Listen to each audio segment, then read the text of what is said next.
Alhamdulillah, dalam pertemuan kali ini kita akan membahas kaidah yang pertama yang berbunyi al-umuru bimaqasidiha.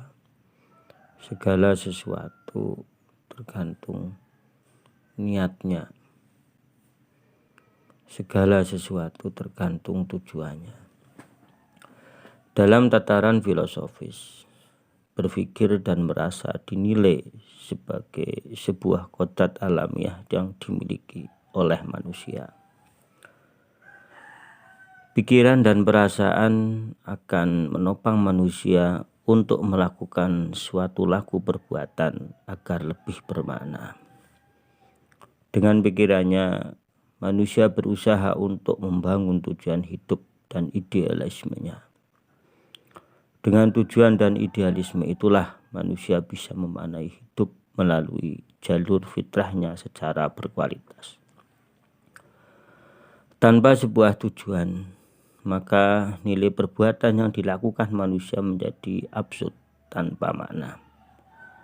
Misalkan saja aktivitas makan yang pada awalnya hanya ditujukan untuk memenuhi nafsu makan atau untuk menghilangkan rasa lapar.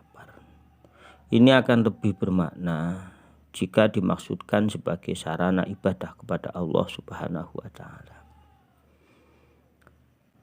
Selanjutnya, minum segelas air putih yang umumnya dilakukan untuk menghilangkan rasa haus. Tentu hal ini akan lebih bernilai bila dimaksudkan untuk menjalankan sunnah Rasul berupa anjuran minum air putih.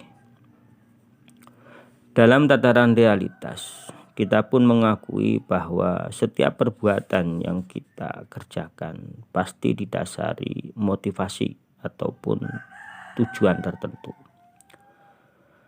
Jika tidak ada tujuan, maka perbuatan itu pastilah bersifat spekulatif.